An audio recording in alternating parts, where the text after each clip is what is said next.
Magpupulag-pulagan ka na lamang ba? Magtutulog-tulugan, gumising ka.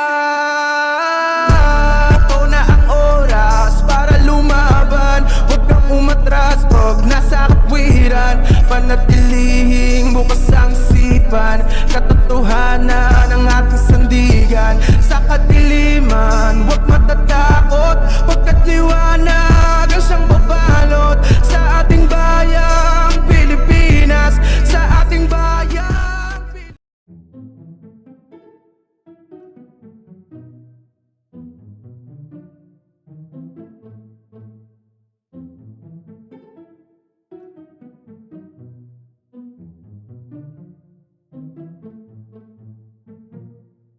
Hello, magandang araw mga kababayan. So meron tayong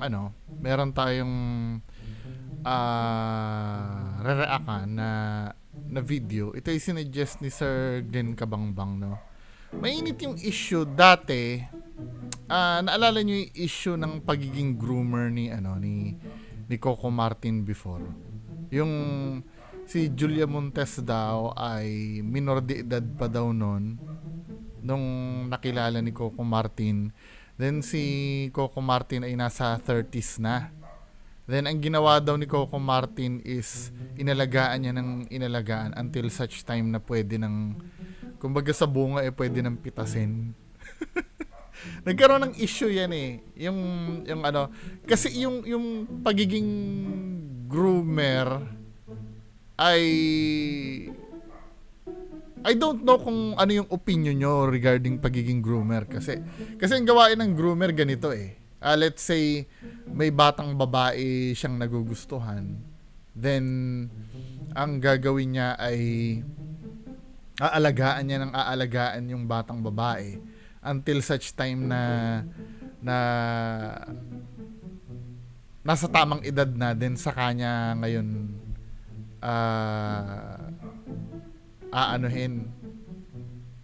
shoshotain or basta kung anong tawag nyo doon. 'Di ba? Para sa inyo ba masama ba 'yon? Or iba naman kasi yung scenario naman na nung first time mong makilala, halimbawa bata, 'di ba? Wala ka namang intention dati kasi hindi mo naman mababasa yung intention nun Halimbawa bata 'yan inalagaan mo siya, let's say siya ay 10 years old noon, then ikaw ay 20 years old, di ba? Inalagaan mo siya, may sarili kang trabaho na, inalagaan mo siya, naampun mo siya, halimbawa, no? Then wala ka naman intention na gawin siya na masama. Then hanggang sa dumating yung time, lumaki na siya, then kayo rin pala nagkatuluyan bandang huli. Ibang usapan yon.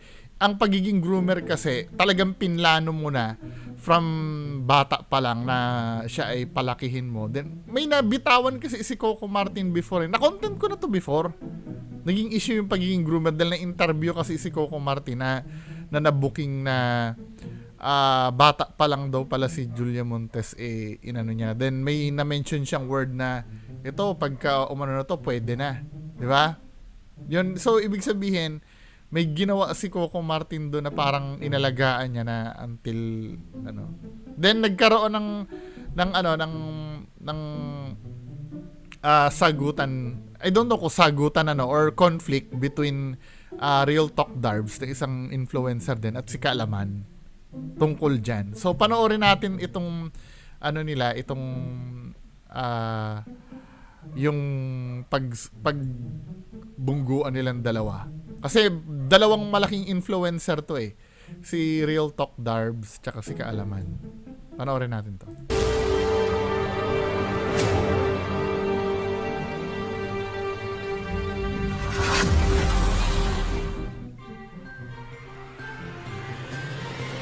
Arestado ang isang lalaking nag-aalok ng pera kapalit ng malalaswang larawan ng biktima niyang menor de edad. Patong-patong na kaso ang isinampa laban sa isang guro matapos daw niyang itanan at ilang beses na pagsamantalahan ng batang estudyante. Arestado isang part-time teacher sa Quezon City dahil sa umano'y panggagahasa sa menor de edad niyang estudyante. Arestado ang isang lalaki sa Quezon City dahil umano sa pangmomolestya sa menor de edad niyang pamangkin.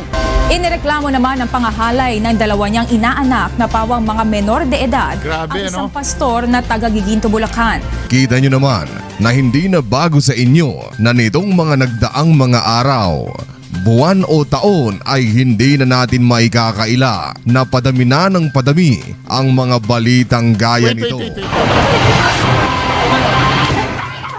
Di na naawat ang nanay ng biktima nang nakaharap ang gurong ng abuso umano sa kanyang 11 anyos na anak. Ang senaryo ay pare-pareho. May isang menor de edad ang ginawan ng hindi maganda. Sinamantala ang kanilang kamusmusan. Ang nakakatakot dito, 'di ba? Ito ay pedo. Bawal i-mention sa YouTube 'yun eh. Ang tawag nga dito PDF file daw eh. I don't know bakit bawal i-mention yung word na yun sa YouTube. Kung tutuusin, condition kasi yun sa... Hindi, ito ito, baka mamaya may ma-offend na naman ng miyembro ng LGBTQ. Diba, mga kababayan ko? Ako naman ay... may respeto naman sa grupo ng LGBTQ dahil kasi yung mga teachers ko nung araw, 'di ba? Hindi naman ako mapupunta sa ganitong kinatatayuan ko kung hindi dahil sa mga teachers ko, 'di ba? May mga nakatrabaho din ako na ganyan, namang masisipag naman talaga at matatalino, 'di ba? Kasi nung araw, ito lang ma-mention ko lang po, hindi naman po para sa inyo 'tong sasabihin ko. Ma-mention ko lang kasi nung araw kasi considered talaga na lalo na sa ibang bansa din ang pagiging homosexuality talaga sa ibang bansa, I don't know, hanggang yata ngayon, punishable pa rin eh. Parang crime yata ang pagiging homosexual. Tama ba ako? Dati? Kasi nung dati, hindi pa masyadong tanggap yan eh. Mga 90s yata, kasi yung pagbading ka ng 90s ka, talagang nahihirapan talaga yung mga tao na irespeto ka. Hindi ko alam kung yun ay paningin ko lamang noon pero may mga teacher kasi akong ganun din naman, pero nirerespeto naman namin. Cool pa nga eh. Kaya lang walang sumiseryoso sa kanila dati noon. Tama ba ako?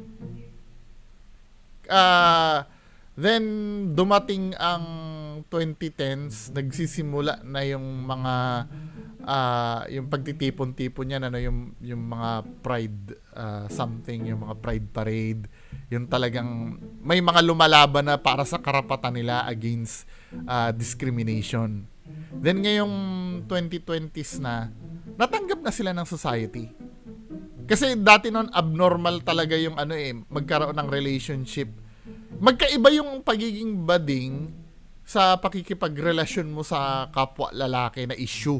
Issue ang pinag-uusapan kasi yung pagiging bading naman kasi hindi naman makokontrol talaga yan eh. I mean, anong magagawa mo kung ganun ka talaga? Pati pagiging lesbian, 'di ba? Hindi naman makokontrol yan eh. Kahit ba naman ilublub mo sa drum yan or ganun pa rin yan.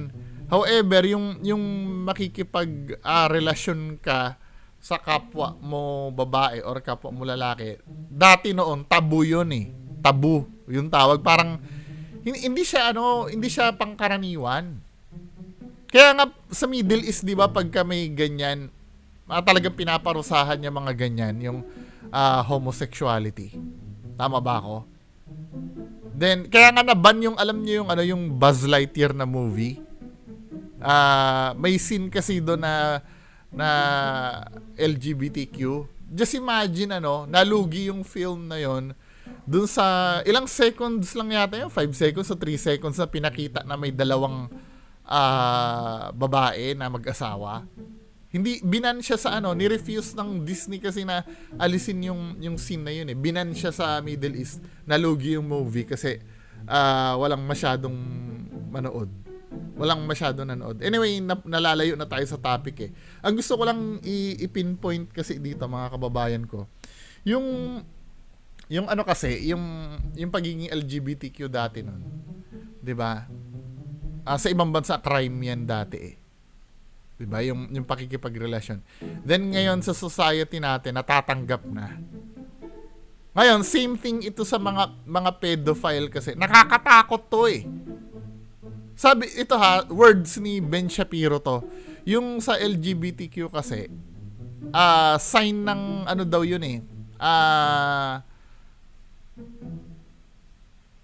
Yung pagiging gusto ko maging maingat sa sasabihin ko kasi baka may ma-offend eh.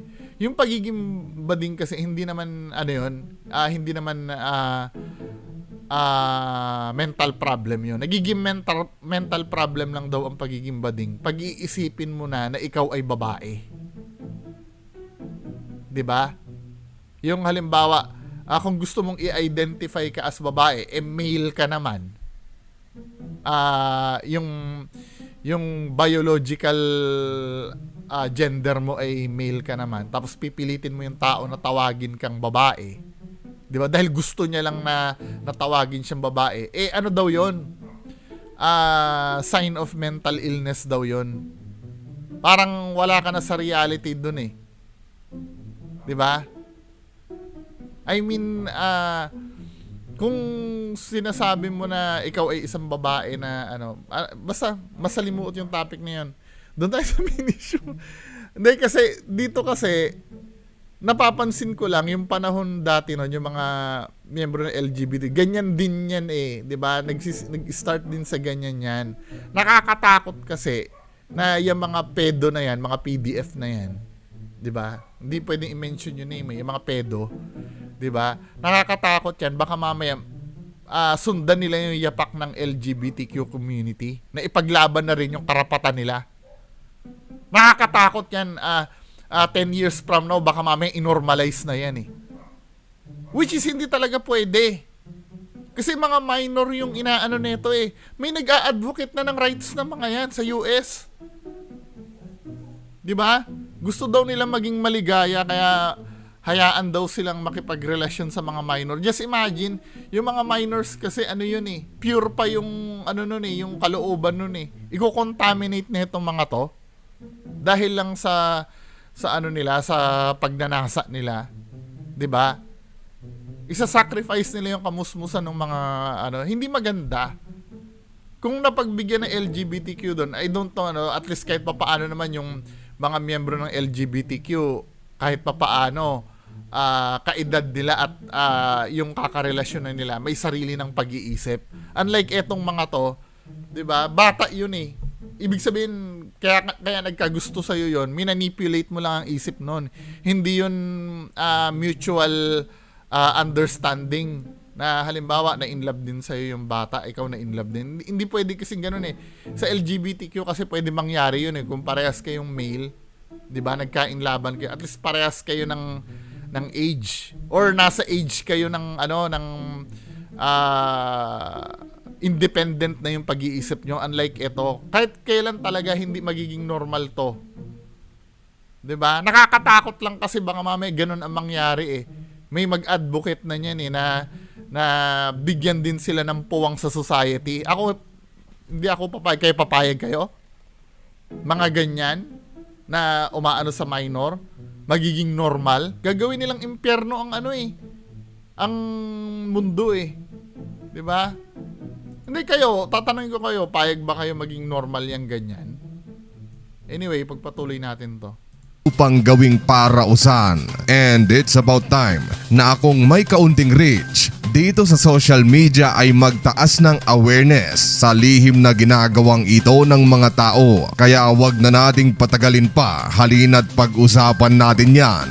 Dito lang sa channel na kung ikaw ay may kaalaman, hinding-hindi ka malalamangan. And the story goes like this. Una nating pag-usapan ang salitang dumidescribe sa gawaing ito ng mga tao, yung pagiging attracted sa isang wala pa sa tamang gulang. Alam ko, na matalino na kayo pero ito ay ang kung tawagin ay pagiging PDF file. Sa madaling Google search ay malalaman mong itong bagay na ito ay ikinakategorya ng mga dalubhasa bilang isang sakit. Sakit sa pag-iisip kung saan labi. Ngayon nga ayun nakalagay dito, pedo, also spelled pedo, blank, also called pedo. Disorder or in conventional usage a psychosocial disorder. Generally affecting adults characterized by blank interest in prepubescent children or attempt to engage in asexual pala tong pinatungan. Bakit pati sexual sinesensor na rin? Bahala kung ma-demonetize tong channel ko, at least sexual interest in prepubescent children or attempts to engage in sexual acts with prepubescent children. Di ba, men? Hindi mapigilan ng isang tao na ma-attract sa isang tao na wala pa sa tamang gulang. Yung pagiging yung pagkakaroon ng attraction sa normal kasi yun 'di ba? Ngayon hindi na lang nagiging normal pagka hindi na halimbawa ma-attract ka sa sa kalabaw tapos re-rapin mo yung kalabaw, 'di ba? Yung attraction kasi nauuwi din naman kasi sa sex din yan Hindi naman basta yan na halimbawa sasabihin mo na hindi attract dahil na-crushan ko lang. Hindi ganun, hindi doon nagtatapos yun Siyempre pag na-crushan mo yan, siyempre liligawan mo yan at 'di ba? Nauuwi kasi sa ganun yan, men Hindi lang yung yung sasabihin mo na-crushan mo lang dahil maganda, etc., 'di ba? Doon din yan mauuwi. Hindi naman habang buhay halimbawa yung nililigawan mo, crush mo lang. 'Di ba? Pero teka lang buddy, bago magdiwang ang ilan sa inyo ay hindi porket isa itong sakit ay kukonsintihin nyo na ang inyong mga sarili na may sakit pala ako sa utak kaya may sakit pala ako sa utak. Ano ba yan? Araw-araw ang free shipping sa Shopee? Shopee free Araw-araw na Shopee free shipping, Shopee free shipping. okay lang yon. May sakit ako hindi ko naman ginusto. Hindi, napakamali. Kalapastanganan sa ating moral ang ganoong pag-iisip dahil may mga ganon nga na nagsasabi, hindi ko naman ginusto to 'di ba? Pero may responsibility ka pa rin. Parang ganito yan, men, halimbawa, meron kang war shock. Parang ganito yung nangyari during the pandemic dati. Naalala niyo yung sundalo na binaril kasi pinaghinalaan na may daladalang baril, yung gumanon yung sundalo, tapos inunahan siyang barilin ng pulis. Kasi nga, hinaharang siya, ayaw tumigil nung former sundalo to, hindi naman siya sundalo, parang na-discharge siya kasi nga may trauma siya sa gera. 'Di ba? Ano ibig ko sabihin? 'Di ba? Praning yung sundalo, galing gera yun Siyempre may war shock yun, Naglalakad siya sa daan, then pinapatigil siya, hindi siya tumigil, tapos parang akmang bubunot siya. Naalala niyo yung case na yon? Akmang bubunot siya. Inunahan siya nung pulis, binaril siya.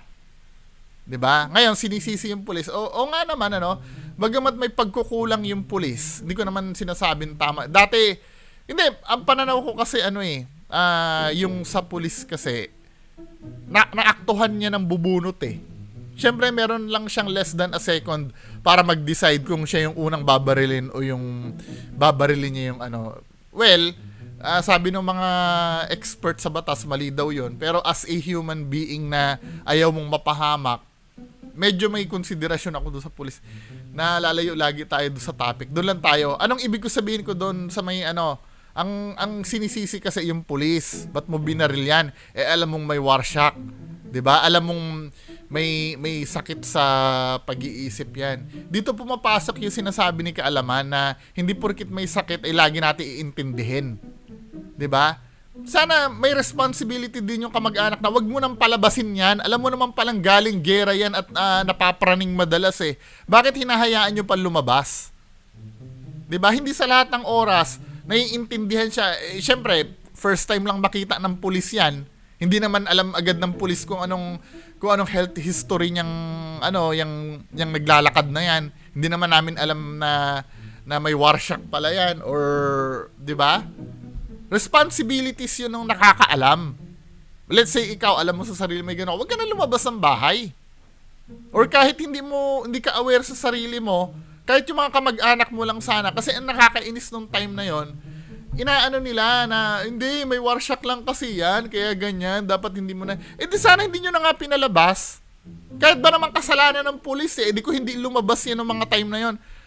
Di sana, buhay pa yan. Diba? Come on. Diba? Hindi ko naiintindihan yun nga. Tama din naman si kaalaman, hindi porket may sakit ka, buong mundo ay iintindi sa'yo. Wala ka namang nakapaskil sa t-shirt mo na, hoy, meron akong sakit na ganito, di ba? Hindi naman mahahalata yan eh. Sa unang tingin sa'yo, kahit nga lagnat, pag naglalakad ka dyan, hindi ko na maalam kung may lagnat ka o wala. Unless na makita ko na chinek yung temperature mo. Di ba?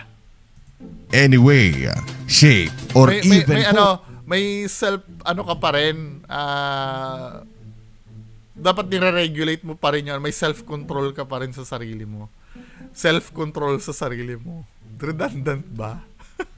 Or I will even delete my channel kung mayroong tao ang mananalo ng debate sa akin kung saan sinasabi nilang okay lang ang ganitong gawain. Think of it. Isipin mo. Give me. Bigyan mo ako ng bansa sa buong mundo kung saan wala silang batas na pumoprotekta sa mga bata, mapalalaki man yan o babae. Even North Korea body, kilalang bansa na talamak ang human rights violation, ay iniintindi. Nagbibigay malasakit pa rin sila sa karapatan at kapakanan ng mga bata. Meron silang batas na siyang pinoprotektahan, yung mga menor. Pero anyway, mabalik tayo sa ating lupang sinilangan o Pilipinas kong mahal. Malamang, pamilyar na yung ilan sa inyo sa kasabihan mula kay Jose Rizal na ang mga bata ay ang pag-asa ng bayan. Well, this 2023, it turns out na bago pa man sila maging pag-asa ng bayan, ay tila tinanggalan na sila ng pag-asa. Hindi na nakapagpigil ang babaeng ito na makaharap sa police station ng nangmolestya umano sa kanyang minor de edad na anak. May iilan kasing mga Pinoy content creator pa man din ang kinukonsinti ang ganitong gawain. Hindi lang mga content creator, kundi pati yung ibang mga magulang ay okay lang sa kanila.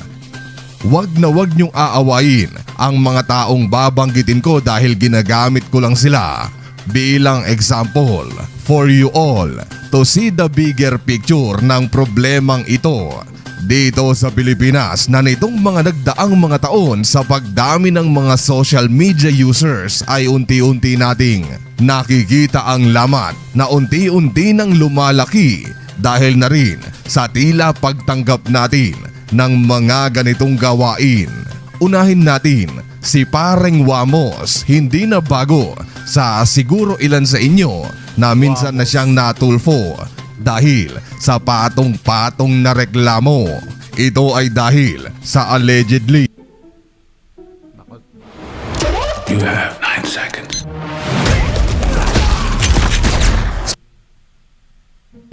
ginagapang niya ang not 1, not 2, but tatlong mga minor para mag-take advantage. Ang siste ay kunwari aayain ng collab tapos barabeng barabo ang inaakalang simpleng TikTok dance collab video lamang ay pang Viva Max pala yung gusto niyang gawin.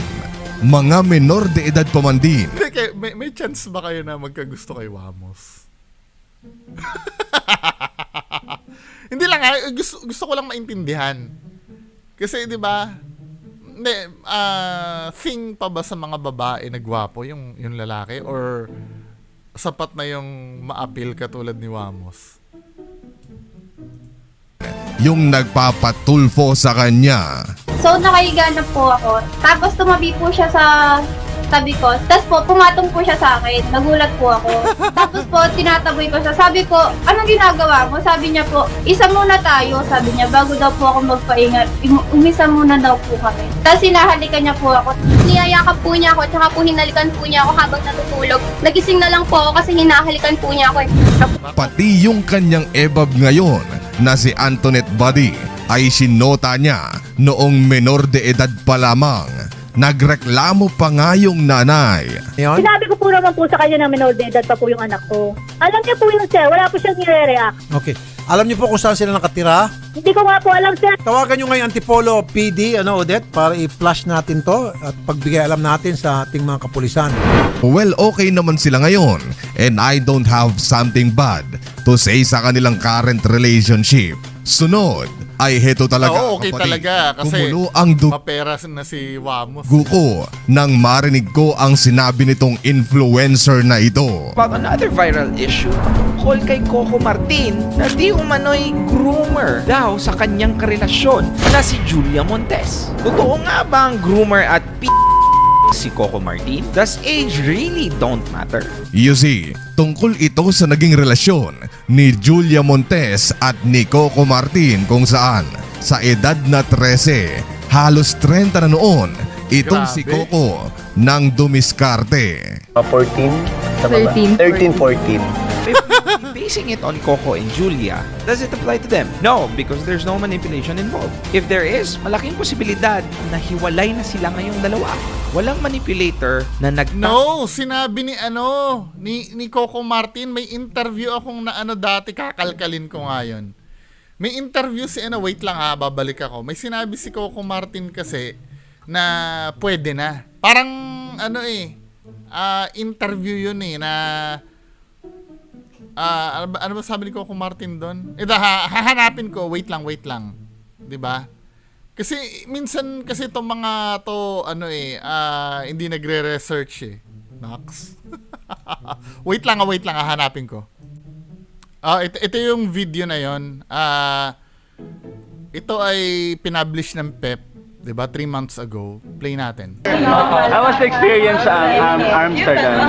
How was your experience sa Masaya kasi mas nakapag-bonding kami doon, mas nakilala namin yung isa't isa. Kumbaga mas tumiba yung friendship namin nung nasa Amsterdam na kami. Kasi nga, iba pag shooting ka sa abroad, parang kayo-kayo lang. Walang artista doon. Pero ano bang pagkakilala mo?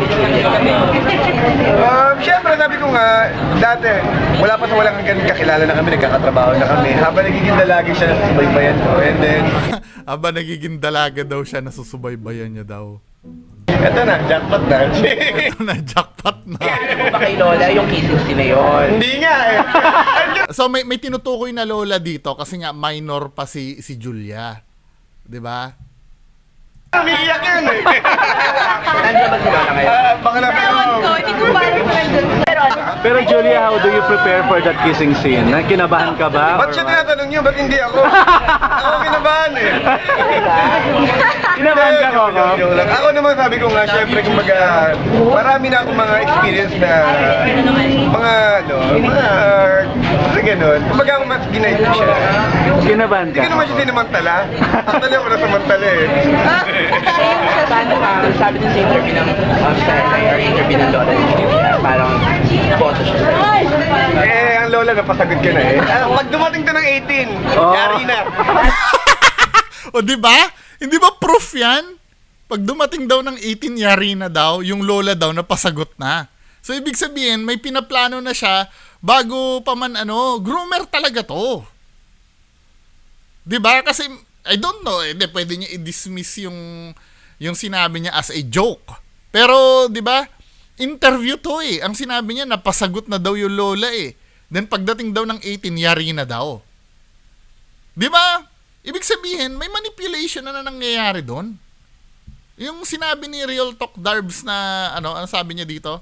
Tagal ng Julia. Does it apply to them? No, because there's no manipulation involved. Wala daw manipulation. Niligawan nga yung lola. Siyempre, pagka niligawan yung lola, di ba?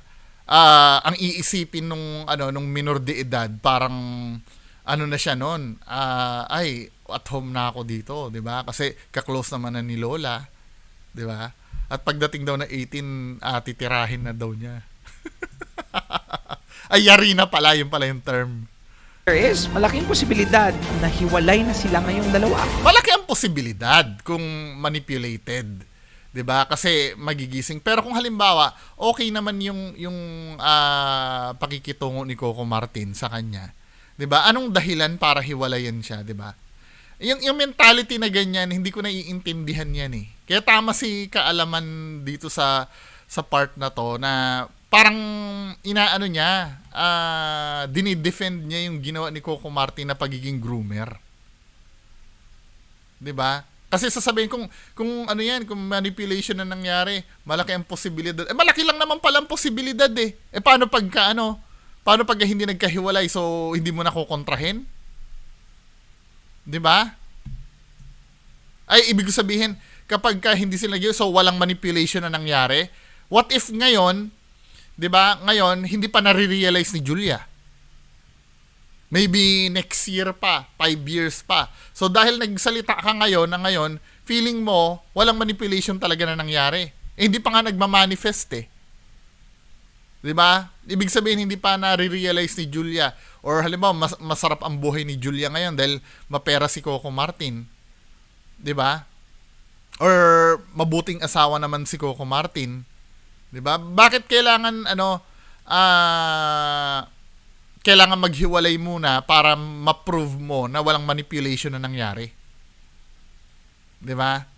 Yun ang nakakainis na mentality. Walang manipulator na nagtatagal ng ganon. Alam nyo kung anong tumatagal. How sure are you? 'Di ba? How sure are you? Kailan lang ba sila naging formal niyan? 'Di ba, men? Masyado namang expert to.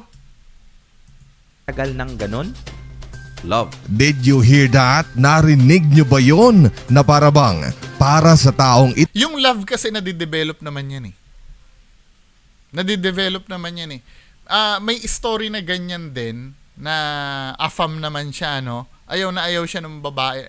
I don't know, sa Rated K ko yata napanood. Ayaw na ayaw siya ng babaeng Pinay.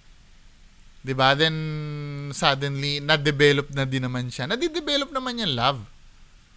Pero wag mo sasabihin na walang manipulation na nangyari. Let's say may nangyaring manipulation. Yan nga yung sinasabi ko kanina. Paano kung halimbawa minanipulate ni Coco Martin, then naging mabuti naman siyang asawa. 'Di ba? Siyempre madidevelop din yung babae doon na okay naman to si Julia, 'di ba? O naging mabuti siyang partner. 'Di ba? Okay naman to pala si Coco Martin, Julia, sabi ko. 'Di ba? So ibig sabihin, wala na, from the very beginning, walang manipulation na nangyari. And sinabi nga ni Coco Martin, nililigawan niya yung lola eh. Parang kinukondisyon niya namin eh, di ba? Come on. Napaka-lame nito ni Real Talk Darb sa pagdating sa ganyan. Ito ay wala siyang nakikitang mali sa naging relasyon ng dalawa dahil sila di umano ay nagtagal ng ganoon at nagmamahalan na parabang kinukundina nitong si RTD yung magsyota ka ng minor, basta ba mahal mo ito. Correct. Di ba? Correct. Ipinablik niya ang makapanindig balahibong statement na ito sa kanyang 3.9 million followers sa Facebook at 239,000 subscribers naman. Hindi kasi yung love naman kasi ito yung point of view ko. Yung love between Coco Martin, walang mali naman talaga doon. 'Di ba? However, may nangyaring pagkakamali doon, yung pagiging groomer nga. Mabuti ito sige, i-promote mo 'yan. Mabuti kung lahat ng nagiging groomer ay gumaganda ang buhay katulad nila Coco Martin at Julia. Paano yung iba? Ilang percentage ba ng mga groomer ang naging happily ever after? Katulad nila Julia at Coco. 'Di ba? Hindi dahil naging successful dun sa isa, ay ipopromote mo na lahat. 'Di ba? Hindi porkit may isang naging maganda ang bunga, ino-normalize mo na lahat. For example, ganito halimbawa, malilate ka na sa exam mo. 'Di ba? Malilate ka na sa exam mo, then magbibiting the red light ka para umabot ka. Eh di nagbiting the red light ka, nakalusot ka, 'di ba? Tapos nakaabot ka doon sa exam mo, pumasa ka, maganda ang resulta ng ginawa mo. So, dahil naging maganda ang resulta dahil sa'yo, lahat ba tayo, ganun na rin dapat ang gawin natin, magbeating the red light na lahat tayo? Dahil lahat tayo may hinahabol? Paano kung yung mga ibang nagbeating the red light na aksidente? Diba? Nag-red light, bigla may naka-green na namatay. Doon lang tayo nag-rely doon sa isang magandang nangyari. Di ba, men? Nagigets nyo ba ibig ko sabihin dito? Nakakainis yung mga ganito talaga, yung, alam mo yung feeling matalino. Ako hindi ako matalino ha, pero nakikita ko kasi yung yung diwa nung nangyayari eh. Di ba, men? Ito sa YouTube, and you see the like to dislike ratio sa YouTube ay sesitol. Maraming nakapanood ang hindi nagustuhan ang kanyang sinabi at nang dahil nga sa ganitong content na mapapanood natin sa online ay tingnan nyo, mayroon na namang 2, 5, 10, 100 o 1,000 mga lalaki na naman ang naimpluwensyahan ng kanyang pag-iisip na age doesn't matter kahit na menor de edad ka pa lang as long as you love that person. Cheesy, spicy. Your me time treat. Hindi naman Spicy-fied. Hindi naman issue yung age doesn't matter eh. Eh paano kila Vic Soto tsaka Pauline Luna? Eh nagkakilala naman na yung dalawa na yun. Sa bagay, Little Miss Philippines sa Paul. Pero nandun na sila sa stage na parehas na silang may utak eh. Bago silang magkakilala. Hindi yun ang issue yung pagiging groomer nga.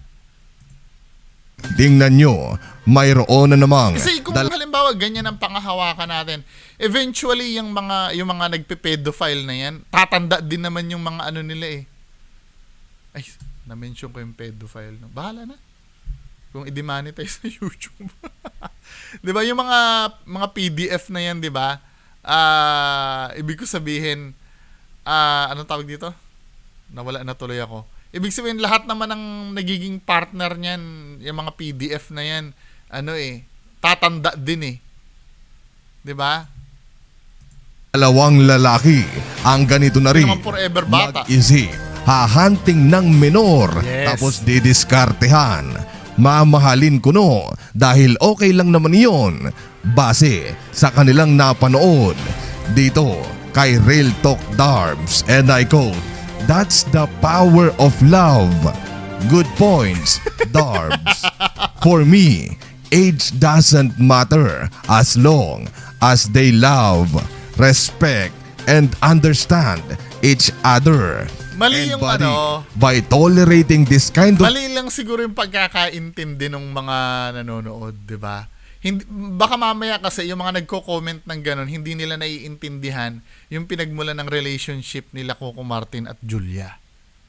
Siyempre, siguro ang inisip nila kung age ang gap ang pinag-uusapan, di ba? Wala naman talagang mali dun eh. However, yung kay Coco Martin kasi, niligawan niya, minor de edad pa lang. Behavior ay hindi na ako magtataka kung bakit ultimo mga lalaking teacher ay ganito na rin ang gawain. Pero dumating kasi sa point na kinuha yung number naming tatlo. Bakit kami pumayag? Syempre, parang, wala to, professor natin to, ganon. And 17 lang ako that time, kahit second year college na ako, kasi nga hindi ako naabutan ng K-12. So, bata pa. You see. Kaya nga yung yung sinasabi na yung kinukuha yung number na gano'n na hindi ko rin maintindihan minsan sa ibang babae na hindi ko, I'm so sorry ha. Yung parang minsan yung wala ma-offend ito observations ko lang pero feel free to correct me. 'Di ba? Minsan kasi hindi ko alam yung ibang babae nagtatanga-tangahan na Yung gusto lang kita maging kaibigan, kunin ko lang yung number mo. Or kunin ko lang yung messenger mo. Tapos, yung iba, alam mo yun, parang hindi nakikipagkaibigan. Sino man naman bobo ang ganun lang ang iisipin na sure ka, makikipagkaibigan lang yan. Anong pakialam niyan sa'yo? Hindi mo naman naging kaklase yan, hindi mo naman naging kapitbahay yan, tapos biglang ay, hindi ko sinasabi na mali ang magkaibigan. Kaya lang halimbawa, yung out of nowhere, kukunin yung number mo, kukunin yung ano mo, na hindi mo pa nakakausap kahit kailan. Di ba? Yun ang hindi ko, nakita ka lang kasi, di ba, na maganda ka, then hihingiin yung number mo, tapos, di ba, hindi ba obvious na may gusto sa'yo yun? Or ipipilit nyo pa rin na, wala lang yun, mema lang yun, di ba, men? Nakakabwisit yung ganun mentality eh. Tapos pagdating ng dulo, dun din mauuwi, liligawan ka rin. The chance of relationship like Julia and Coco is 1 in a million, 99.99% na yung mga matatanda na nagsosyota ng menor ay ganito ang kinahihinatnan. Arestado po isang lalaki na nang abuso umano sa kanyang menor de edad na anak. Ang krimen ay paulit-ulit umanong ginawa ng suspect sa biktima. Tingnan mo buddy, tulad ni Wamos na dumaan muna sa isa, dalawang... Yun yung sinasabi ko dito men eh. Yung halimbawa may mga babae dyan na confident na halimbawa, kilala naman namin yun eh, kilala naman. Ito nga mismong tatay na gumagawa do sa anak. 'Di ba? Hindi kasamahan namin sa bahay yan or ano, 'di ba? Minsan masyadong relax na rin kasi yung mga babae din eh. Yung parang may illusion sila ng security doon sa surroundings nila dahil kasama mo sa bahay, pinagkakatiwalaan na ng nanay mo or ano, 'di ba? Minsan nawawala na yung yung awareness ng mismong babae din. 'Di ba? Dahil ano naman yan eh, matagal namin tayo kaya maglalakad na lang ako na nakapanty sa bahay. 'Di ba? Na ibig ko sabihin, men, kung ganyan ang iniisip mo, 'di ba? Maghubad ka na lang, 'wag ka nang magdamit sa loob ng banyo. Tandaan mo, isipin mo, yung mga hindi mo kadugo, may sariling pag-iisip yan eh. Yung mga kadugo mo na nga syempre, may case na nga na nakakagawa ng ganyan eh. Yan pang mga hindi mo kilala, na nakilala mo lang ng isang taon pa lang or ano. 'Di ba? How much more yung mga may senaryong tatay yung gumagahasa, yung ano. 'Di ba? Nasa sarili din natin kasi yung pag-iingat din minsan. Ang reklamo mula sa mga menor de edad pa man din bago niya nakilala itong si Antoinette. Who knows kung meron pang iba na hindi na lang nagreklamo at piniling manahimik na lang. You see, sa pagmamatsyag ko sa social media at mga balita ngayon ay hindi na ako nagtaka kung bakit biglang lobo ang mga ganitong gawain at balita sa online dahil sa social media ay nakikita ng mga tao na okay lang yun.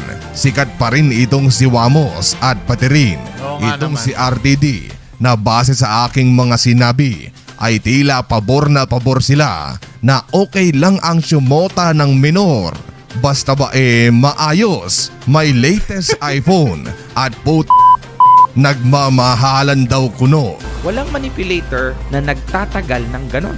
Alam nyo kung anong tumatagal ng ganon? Love. Again, wala akong hangad na So masama. partially, nare-realize ko yung sinabi ni Real Talk Darbs. Oo nga naman, hindi naman magtatagal ko walang love. Ang problema lang kasi doon, Real Talk Darbs, lahat ba ng ganyang senaryo ay yan ang kalalabasan? 'Di ba? Kaya nga may law tayo laban sa anti-grooming eh. Ibig sabihin may pag-aaral na talagang dumadating yung time na hindi maganda yung resulta. Mas mataas yung porsyento. Kaya ginawa yung batas na yon. Anti-grooming act yata yun, men eh. I don't know, pero narinig ko yun. Tingnan natin, ayoko Anti-grooming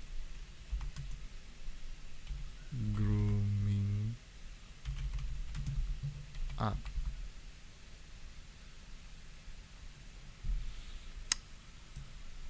Ang bihira. Tagal-tagal naman itong...